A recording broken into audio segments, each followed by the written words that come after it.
Francis, may sorpresa ako sa'yo. Ano naman yan, mahal? Ikaw talaga? Palagi ka na lang may sorpresa. May bago kang lutuing ipapatikim sa akin, no? Kakaiba ang ulam natin ngayong hapunan? Hindi. Hindi nga ako nakaluto kasi maghapong masama ang pakiramdam ko. Suka ako ng suka. Walang problema. Magpa-deliver na lang tayo. Sandali Bubuksan ko lang yung delivery app para makapili tayo ng gusto mong kainin. Mamaya na yan. May sorpresa nga ako sa'yo. Heto, buksan mo. Teka, pregnancy test kit to 2 guhit? Buntis ka, Ruth? Oo, 3 months. Magiging tatay na ako! Yahoo! Uy, huwag masyadong malakas. Baka marinig ka ng mga kapitbahay. Mga kapitbahay! Magiging tatay na ako! Francis, ano ba?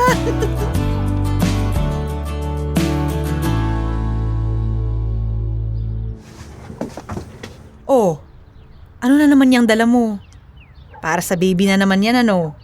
Crib ni baby. Parang mahal naman yan. Sana yung mura lang. Parang sandaling panahon lang magagamit. Hayaan mo na. First baby natin yan Gusto ko, maganda lahat ang gamit niya. Siya nga pala, naihanda mo na ba yung baby bag na dadalhin natin sa ospital? Kumpleto na. May 3 set ng damit, booties, mittens, diaper, pati feeding bottles. Handang-handa na tayo sa pagdating ng anak natin, Ruth. Siyempre naman, malapit na yata akong manganak. Kaya, huwag kang magpapakapagod Lagi mong iingatan ang sarili mo at si baby.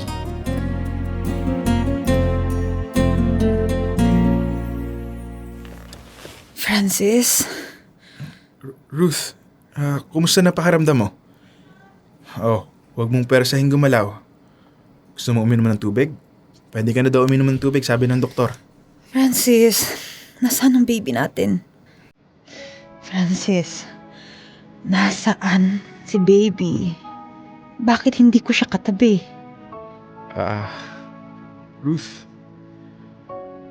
huwag kang mabibigla Yung anak kasi natin, wala siyang buhay nung isinilang mo. Ruth. Ang baby natin, Francis.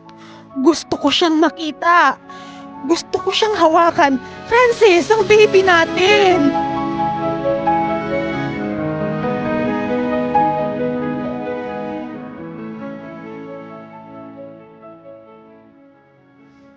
Hindi ka ba pupunta sa karinderya, Francis? Baka kailangan mong tingnan ang lagay ng negosyo natin. Biniling ko muna kay Dindo. Sabi ko, siya muna ang bahala.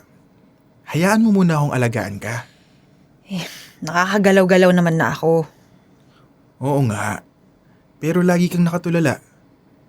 Bigla-bigla na lang. Pumapatak yung luha mo. Hindi kita kayang iwanan ng ganyan lang. Ang sakit-sakit kasi, Francis. 9 na buwan ko siyang dinala sa sinapupunan ko. Sabik na sabik akong makita siya. Mahawakan, mahalikan. Hindi ko man lang siyang narinig umiyak. Minsan tuloy, nahiisip ko, baka kasalanan ko. Baka may nagawa ako. Baka may nakain habang ipinagbubuntis ko ang anak natin. Ruth, huwag mong sisihin ang sarili mo. Ipinaliwanag naman ng doktor na nangyayari talaga yun. Malungkot lang na sa atin nangyari. I'm sorry, Francis. Wala kang kasalanan. Walang may kasalanan.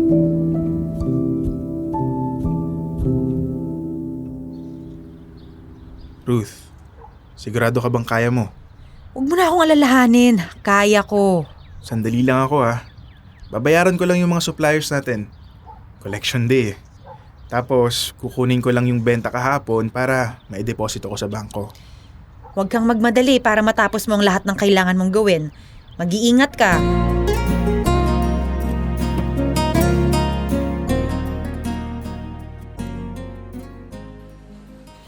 Oy, Boss Francis!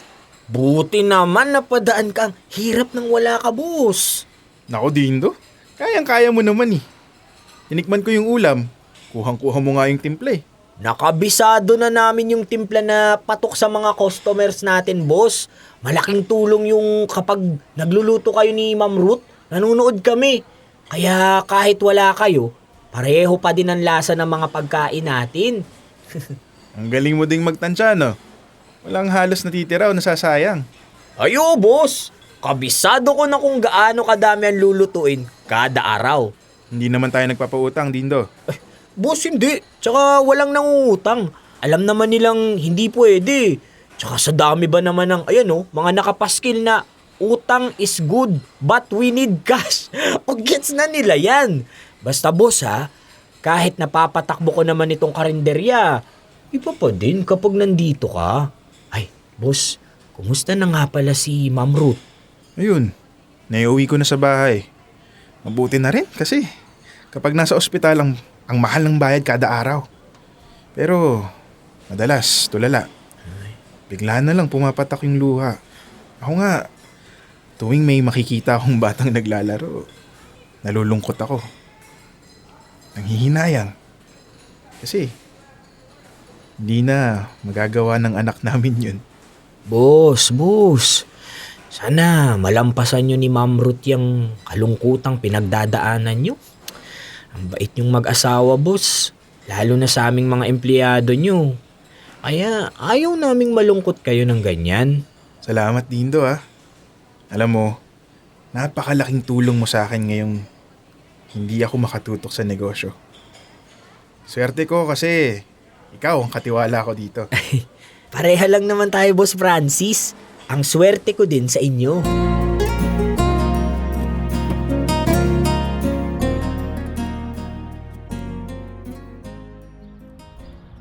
Oh, Francis, bakit parang lalim ng iniisip mo? Kanina ka pa nakatingin sa kawalan. Wala to, Ruth. Anong wala? Kilala kita, Francis. Sabihin mo na sa akin kung ano bang bumabagabag dyan sa isip mo. Kinausap kasi ako ng may-ari noong inuupahan nating karinderya. Hanggang sa susunod na buwan na lang daw tayo ron. Ha? Bakit daw? I-demolish daw yung area. Magtatayo na lang daw ng duplex na pauupahan nila. Ay naku, ang lakas pa naman ng pwesto natin doon. Paano na? Saan naman tayo lilipat? Wala pa naman tayong lilipatan. Pero maghahanap tayo para makapagbukas tayo ulit. Sana may makita tayong malilipatan agad. Kawawa naman yung mga tao natin. Yan nga rin ang iniisip ko eh. Marami sa kanila may mga binubuhay na pamilya. Yung iba naman, may mga anak na pinag-aaral. Kailangan nila ng trabaho, Ruth.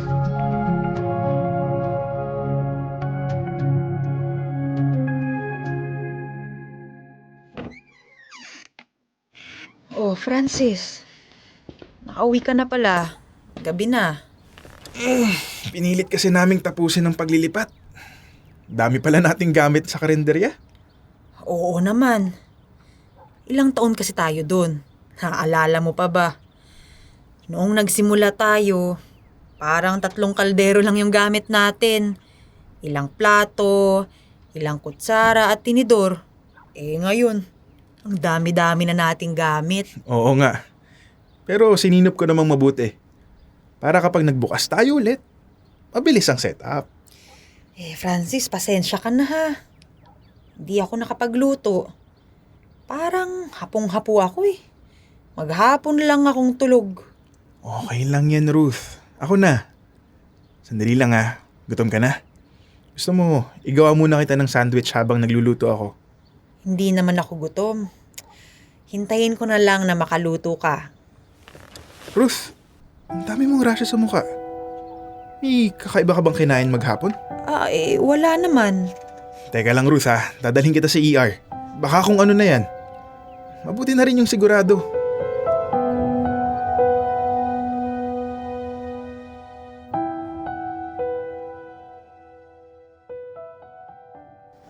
Mahal. Kumusta nang pakiramdam mo? Ganon pa din, mahal. Pakiramdam ko, pagod na pagod ako kahit wala naman akong ginagawa. Mahaba at magastos na gamutan pala tong sakit ko. Saan ko ba nakuha tong lupus na to? Huwag kang mag-isip ng kung ano-ano. Basta, magpalakas ka. Magpagaling. Huwag kang mag-alala. Akong bahala sa lahat. Paano akong hindi mag-aalala? Sarado na yung karinderya. Wala na tayong kabuhayan. Dagdag gastos pa tong paggagamot ko. May naipon naman tayo kahit papano. Ano bang nangyayari sa atin, Francis? Bakit ba tayo sinusubok ng ganito? Nagluluksa pa tayo sa pagkamatay ng anak natin. Nawalan tayo ng kabuhayan. Hindi pa natin alam kung saan tayo kukuha ng ikabubuhay ngayong wala na ang karinderya. Kasakit naman ako. Di ko alam, Ruth. Basta ang alam ko lang, walang pagsubok na ibibigay ang Diyos na hindi natin kayang lampasan. Kailangan lang nating magtiwala at kumapit sa Kanya. Hindi niya tayo pababayaan, Ruth. Bakit ganun, Francis? Bakit pakiramdam ko matagal na niya tayong pinabayaan? Hindi man lang niya tayo hinayaang makabangon. Hindi naman tayo masamang tao. Bakit nangyayari sa atin ang lahat ng to? Ruth, minsan, hindi natin maintindihan ang mga nangyayari sa buhay natin. Sa ganitong mga pagkakataon, mas lalo natin kailangang pagtibayin ang pananampalataya natin sa Kanya. May plano ang Diyos sa atin, Ruth. Sa ngayon, mahirap maunawaan. Wala tayo dapat gawin kung hindi magtiwala sa Kanya.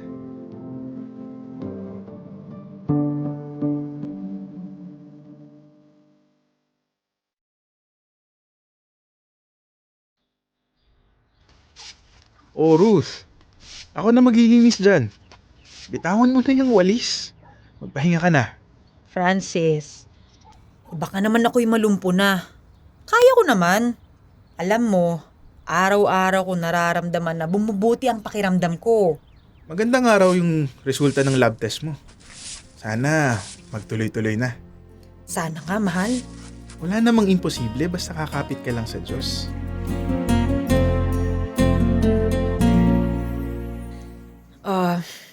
Francis, may sasabihin ako sa'yo. Hindi ko alam kung matutuwa ka o mag-aalala. Oh, ano yun, mahal? Buntis ako. Talaga? Kinakabahan ako dahil sa kondisyon ko ngayon. Sinabi ng doktor na baka hindi ko na kayaning magbuntis. Hindi naman ipagkakaloob sa atin ng Diyos ang batang nasa sinapupunan mo kung hindi nauukol. Magtiwala lang tayo. Basta, halagaan mo ang sarili mo at si baby.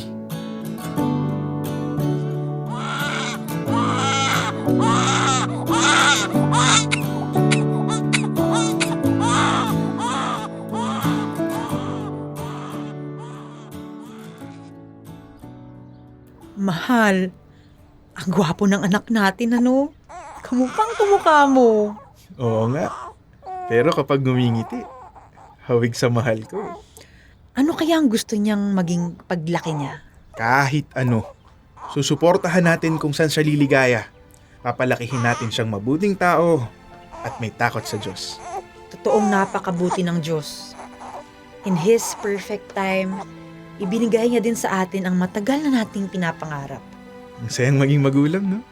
Hindi na ako makapaghintay na marinig kong tawagin niya akong Daddy. Ako din. Ang saya-saya ko, Francis.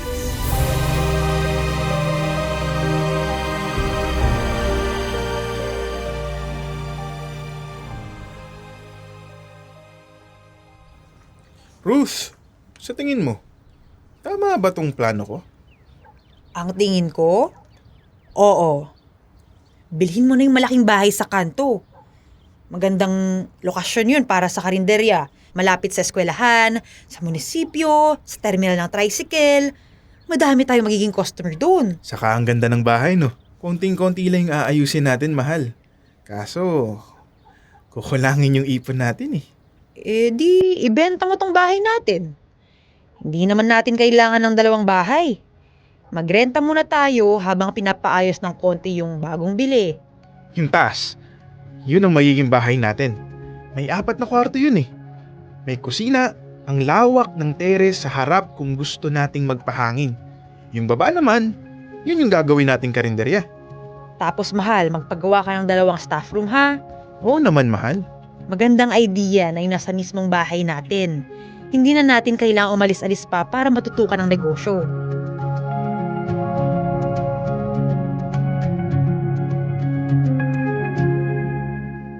O mahal, sarado na tayo?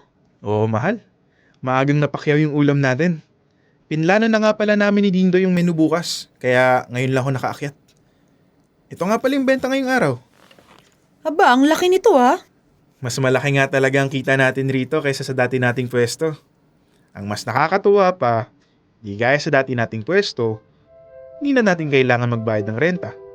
Oh, yung anak natin tulog na? Oo, kanina pa. Napagod sa kakalaro. Alam mo, gustong gusto ko tong bahay na to. Mahangin, maaliwalas. Siguro kasi puro premyadong kahoy ang ginamit dito sa loob. Hindi naman maingay. Maaga pa lang, ang dami na nating customers na kumakain sa baba eh. Ako hindi. Hindi namin naririnig dito. Tsaka mabuti bakal na gate yung nilagay mo paakyat na hagdan. Pakiramdam ko safe na safe tayo dito sa taas. Hinalagyan ko talaga ng matibay na gate yan. Kasi ang daming customers natin araw-araw. Mahirap ding masalisihan. Hindi masyadong halata na may daan paakyat ano. Oo, mahal. Ang galing ng pagkakagawa.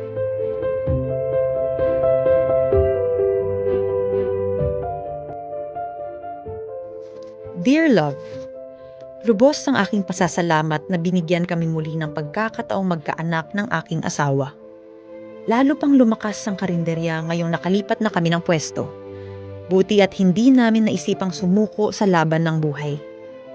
Sa kabila ng mga pinagdaanan naming mag-asawa, wala kaming ibang ginawa kundi kumapit lang sa lumikha. Laking pasasalamat ko at sa tuwing nakakaramdam ako na para bang pinarurusahan kami ng Diyos. Si Francis na aking asawa ay walang sawa akong ibinabalik sa may kapal. Kaya panalangin ko, kung sino man ang may matinding pinagdaraanan sa kanilang buhay ngayon, huwag sana silang bibitaw ng kapit sa Panginoon. Dahil siya lang ang tunay na daan, ang katotohanan at ang buhay.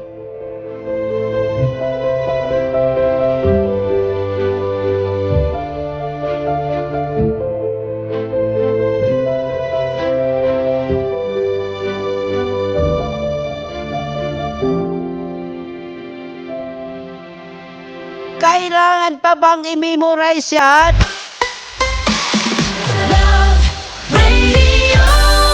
Basic!